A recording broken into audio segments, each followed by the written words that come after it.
Bonjour, amis chasseurs et tireurs. Aujourd'hui, je vous présente ce petit vidéo qui s'adresse aux personnes qui pensent se mettre au rechargement et aux personnes qui débutent en rechargement. Je ne suis pas un expert, loin de là. Je suis moi-même un débutant qui a encore beaucoup à apprendre. Je ne vous donnerai pas de recette miracle, ne parlerai pas de choix de poudre ou de boulet, de techniques avancées et coûteuses de rechargement, mais plutôt partager avec vous mes démarches de débutant. Au départ, je suis un retraité qui, pandémie oblige, doit rester à la maison cet hiver. J'ai décidé de me mettre au rechargement pour occuper mon temps libre, sachant que ça me coûterait très cher, que je ne sauverais pas un sou, mais que je pourrais tirer plus souvent et avoir le plaisir de chercher à atteindre la plus grande précision possible compte tenu de mon équipement. J'ai des centaines d'heures d'écoute sur le sujet sur YouTube, principalement les vidéos de deux tireurs en F-Class Eric Cortina et F-Class John, et deux autres canaux très instructifs, soit Ultimate Reloading pour l'équipement et Panhandle Precision pour les techniques.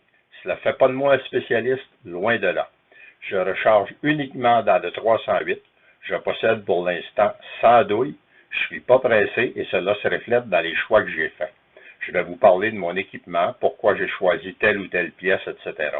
Mes propos sont le fruit de mes réflexions, n'engagent que moi et vous avez à juger s'ils peuvent s'appliquer à votre situation et à votre budget. La première étape est le choix d'un endroit pour recharger. Ne pouvant utiliser mon garage, j'ai choisi de me fabriquer un banc de rechargement solide en 2x6 et en 2x4 à l'aide de tire-fond. Ne voulant pas le fixer au mur, j'ai placé sur la tablette du bas deux blocs de béton qui assurent une bonne stabilité lors de l'utilisation de la presse. Voici donc les dimensions de ce banc. La surface de travail est d'une largeur de 48 pouces hors tout et la profondeur est de 27 pouces. La hauteur de ma surface de travail est de 36 pouces, la hauteur hors tout est de 68 pouces et la tablette du bas est placée à 14 pouces du sol. Pour ce qui est de la tablette du haut, je vous suggère de la placer de telle sorte que si vous utilisez une balance mécanique, le curseur de cette dernière soit à la hauteur de vos yeux. Cela facilite la précision de la lecture. Ensuite vient le choix de la presse. Le choix de la presse est une question de goût et de budget. Je ne pense pas qu'il existe de mauvaise presse sur le marché. Acheter un kit ou pas, encore une fois, une question de budget et de but recherché. Je me suis fait dire, n'achète pas de kit, tu ne te serviras pas de la moitié de ce qui est là-dedans. J'ai quand même acheté un kit et la seule chose que je n'utilise pas est le système pour lubrifier les douilles. Par la suite, j'ai changé ma presse, mais pour des raisons qui n'ont absolument rien à voir avec la qualité, et j'utilise maintenant la Forster Coax, et voici pourquoi. J'apprécie énormément le fait de ne pas avoir à visser ou à dévisser les matrices pour les placer dans la presse. Il suffit de les glisser dans la fente prévue à cet effet. J'utilise les collets de serrement Forster qui sont un peu plus épais et qui sont conçus pour bien s'adapter à l'appareil. De plus, le système d'amorçage est très bien conçu et en prime, je n'ai pas besoin d'utiliser de support de douille puisque la base est comme un étau qui se resserre sur la douille lorsque j'abaisse le bras. La Forster est une presse qui se vend à 487 $ plus taxes, plus livraison, dépendant où vous habitez. Voici une petite démonstration de son utilisation. Vous remarquerez lorsque j'abaisse le bras, le petit contenant qui lève et qui sert à recueillir les amorces lorsque j'enlève les vieilles amorces des balles qui ont été tirées. Personnellement, je ne touche jamais aux amorces à main nue. Je remplis mon outil RCBS qui vient du kit et je pose l'amorce sur la quantité de balles que je vais charger. Je pourrais déposer l'amorce sur le réceptacle sur la presse, mais la manipulation est un peu plus longue. Ensuite, comme j'ai tout mon temps et que je recharge un maximum de 50 balles à la fois, je passe chaque balle sur la presse qui est conçue pour enfoncer les amorces 2 millièmes plus bas que la surface de la balle.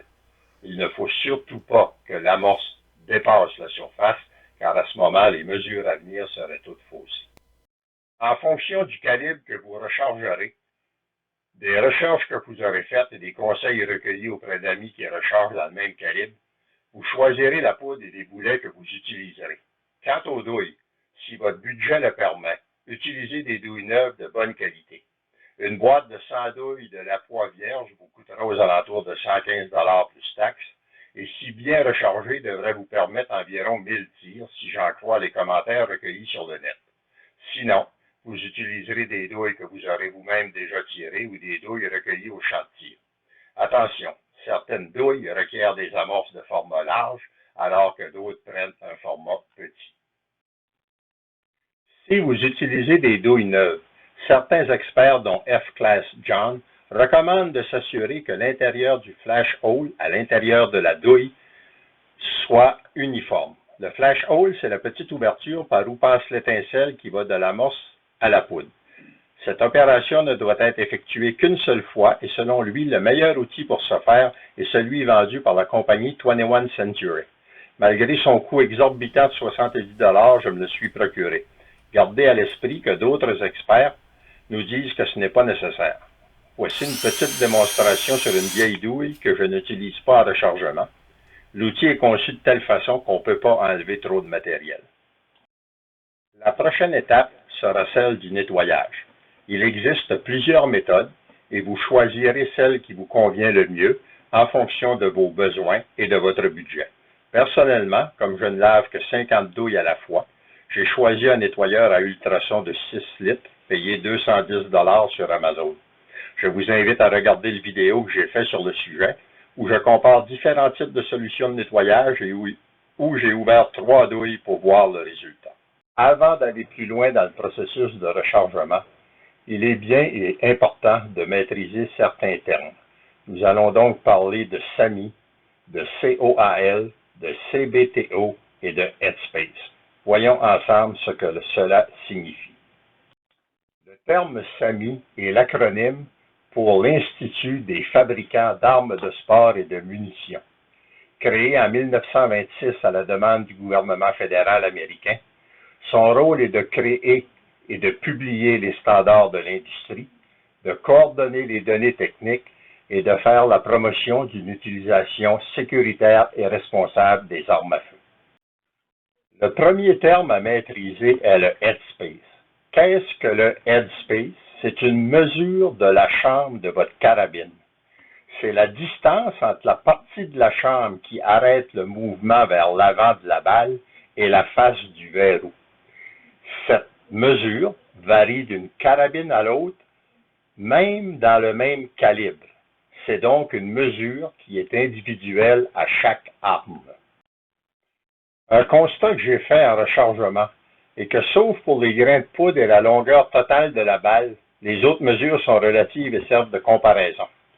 Ainsi, la première mesure que l'on prend en rechargement est celle de l'expansion que prend la douille dans la chambre après avoir été tirée. On dit qu'on mesure le headspace, mais en réalité, c'est pas vrai. On mesure la dimension de la douille entre sa base et son épaule, et le but de cette mesure est de diminuer les dimensions de la douille à l'aide d'une matrice pour qu'elle soit sécuritaire.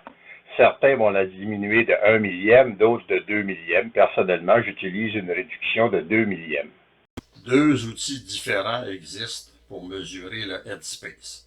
Le premier, vendu par la compagnie Ornadi, se fixe sur votre pied à coulisse. Les deux pièces reviennent à environ 55 $. Cette douille provient d'un lot qui arrive du champ de tir, donc qui n'a pas encore été nettoyé. Je vérifie la mesure et j'arrive à 1.6260. Je prends une douille qui, elle, arrive de mon lot de douilles prêtes à recharger. Et j'ai 1.6240. Donc, le fait de l'avoir passé à la matrice bien ajustée donne le résultat recherché, c'est-à-dire une différence de 2 millièmes. J'ai raccourci la douille de 2 millièmes de pouce.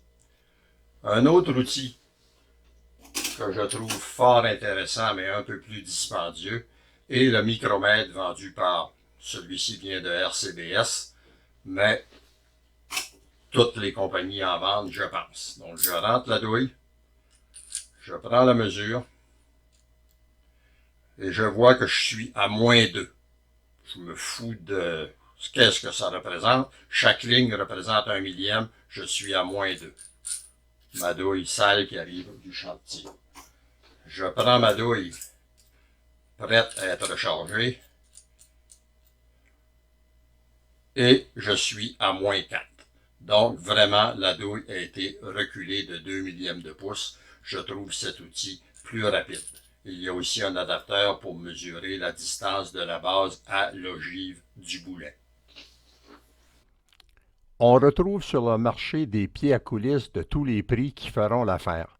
Si vous décidez d'investir dans un pied à coulisses de qualité tel le Mitutoyo, méfiez-vous des copies médiocres qui sont légion sur le net. J'ai fait affaire avec une compagnie québécoise de vente d'instruments de précision ITM. Je suis ainsi assuré d'avoir un vrai Mitutoyo avec un vrai certificat de conformité. Vous payez 176 $ taxes incluses, mais vous avez un instrument d'une grande précision qui va durer toute la vie. Ceux vendus sur les plus grands sites de vente en ligne sont malheureusement des copies si l'on se fie aux commentaires des acheteurs. Le terme suivant à maîtriser est le COAL ou le Cartridge Overall Length. Il s'agit tout simplement de la longueur totale de la balle une fois complétée, de sa base à la pointe du boulet. Le dernier terme à maîtriser pour l'instant est le CBTO. Le CBTO, qui signifie Case Base to Ogive, est la longueur de la base de la douille jusqu'à l'ogive du boulet. L'ogive, c'est la portion courbée d'un boulet en avant de la section cylindrique. Sur la photo que nous voyons présentement, on a deux balles qui ont une longueur différente, donc le Case Overall Length est différent, mais ils ont la même dimension, le même CBTO, c'est-à-dire la même distance de la base à l'ogive. Cette mesure du CBTO est très importante lors de la recherche de la plus grande précision possible. Cependant, si vous rechargez des balles pouvant entrer dans le chargeur de votre arme, vous allez travailler avec la longueur totale de la balle et non avec le CBTO. Pour mesurer le CBTO, j'utilise l'outil Ornadi conçu à cette fin ou le micromètre que je préfère. Sachant que chaque barre sur le micromètre représente une différence de 1 millième, cela me permet de mesurer la constante entre chacune de mes balles ou la différence que je veux donner lors de tests dans une recherche pour la plus grande précision possible. Cela complète la première partie de mon vidéo sur le sujet. Lors du prochain, je verrai avec vous les mesures à connaître concernant votre arme afin de recharger de façon sécuritaire, les outils nécessaires pour la préparation des douilles et la façon et les outils que j'utilise pour mesurer mes charges. Si cela vous a plu, n'hésitez pas à cliquer sur le bouton j'aime au bas de cette vidéo et je vous dis à la prochaine.